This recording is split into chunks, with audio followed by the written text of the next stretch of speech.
জাতীয় শিক্ষা ব্যৱস্থাৰ ধাৰণাৰে 1952 চনত গোৰখপুৰত প্ৰথমখন বিদ্যালয় স্থাপন হয়। দিনক দিনে বিদ্যালয়ৰ সংখ্যা বাঢ়ি আহিবলৈ ধৰে। বিদ্যালয়সমূহ সুচাৰুৰূপে পৰিচালনা কৰাৰ উদ্দেশ্যে পাছলৈ বিদ্যাভাৰতী অখিল ভাৰতীয় শিক্ষা সংস্থান গঠন কৰা হয়। ক্ৰমান্বয়ে বিদ্যালয়সমূহে ৰাষ্ট্ৰব্যাপী সমাদৰ লাভ কৰিবলৈ ধৰে।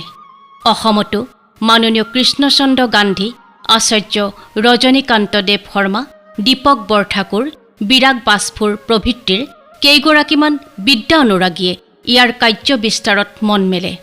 এই উদ্দেশ্যে 1979 চনত শিশু শিক্ষা সমিতি অসম নামেৰে এখন সমিতি গঠন কৰি গুৱাহাটীৰ অম্বিকাগিৰি নগৰত গুৰুজনাৰ নামেৰে শংকৰদেৱ শিশু নিকেতন নামকৰণ কৰি প্ৰথমখন বিদ্যালয় স্থাপন কৰা হয়।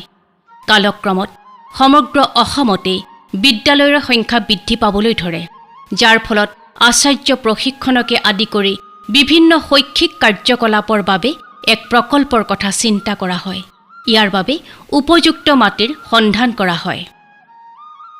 অৱশেষত 1999 চনত গুৱাহাটীৰ মাজমজিয়াৰ পৰা কিছু নিলগত মহাবাহু ব্ৰহ্মপুত্ৰৰ কাষত এক মনোমোহা প্ৰাকৃতিক সৌন্দৰ্যৰে সমৃদ্ধ চন্দ্ৰপুৰ হাজংবৰীত 102 বিঘা মাটি ক্ৰয় কৰা হয়।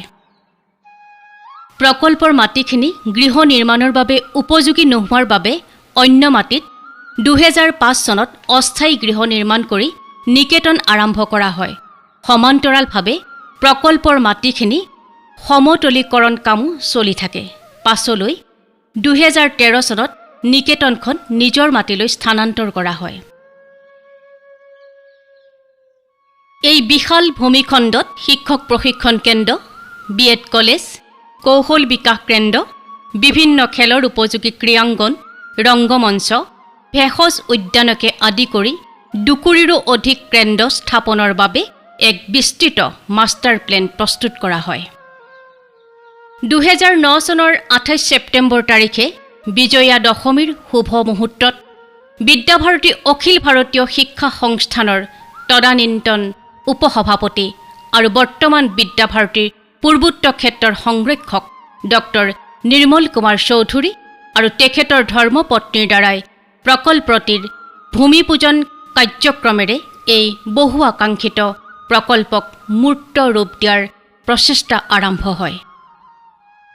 2015 চনৰ 2 মাৰ্চ তাৰিখে অসমৰ মহামহিম ৰাজ্যপাল পদ্মনাভ বালকৃষ্ণ আচাৰ্যই চন্দ্ৰপুৰ বিদ্যালয়ৰ স্থায়ী ভৱনৰ আধাৰশিলা স্থাপন কৰে।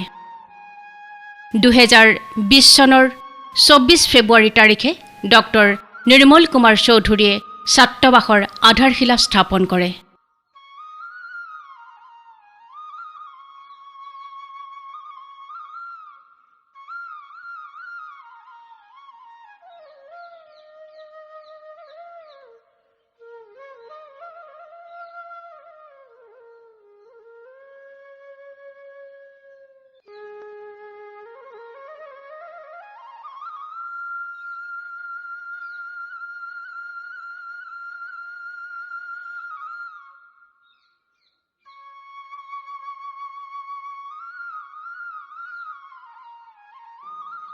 ইতিমধ্যে যাতায়াতৰ সুবিধাৰ বাবে প্ৰকল্পৰ মাজেদি এক পকী বাট নিৰ্মাণৰ কামো আৰম্ভ কৰা হয়।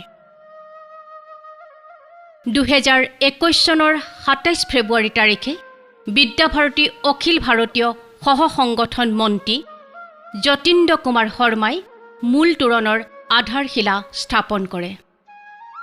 2021 চনৰ 22 ডিচেম্বৰ তাৰিখে ৰাষ্ট্ৰীয় স্বয়ংসেৱক সংঘৰ অখিল ভাৰতীয় সহ সম্পৰ্ক প্ৰমুখ সুনীল দেশপাণ্ডে কৌশল বিকাশ কেন্দ্ৰৰ ভূমি পূজন কৰে।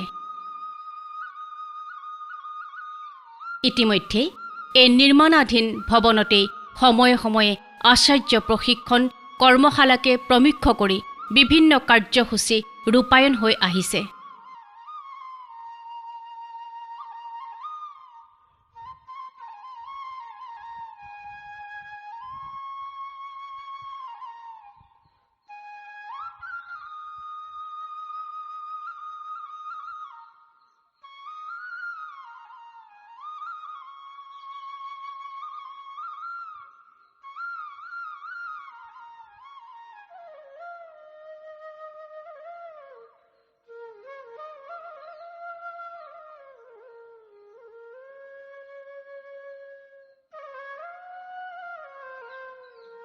আজি ইংৰাজীৰ ৩ এপ্ৰিল ২০২২ তাৰিখে এই বহু আকাংক্ষিত আৰু বহু প্ৰতীক্ষিত শৈক্ষিক প্ৰকল্পৰ অমৃত ভৱনৰ লোকাৰ্পণ ৰাষ্ট্ৰীয় স্বয়ংসেৱক সংঘৰ অখিল ভাৰতীয় কাৰ্যকাৰিণীৰ সদস্য মাননীয় শ্ৰী সুৰেশ সোণী মহোদয়ৰ কৰকমলেৰে আৰু বিদ্যাভাৰতী অখিল ভাৰতীয় সহ সংগঠন মন্ত্ৰী মাননীয় শ্ৰী শ্ৰীৰাম আৰাওকাৰ মহোদয়ৰ উপস্থিতিত সম্পন্ন হয়। এয়া আৰম্ভণিহে। আপোনাসৱৰ সহায় সহযোগিতা তথা আশীৰ্বাদ থাকিলে আশা কৰোঁ ৰাষ্ট্ৰ নিৰ্মাণৰ এই মহান কাৰ্য অতি শীঘ্ৰেই পূৰ্ণতা লাভ কৰিবলৈ সক্ষম হ'ব।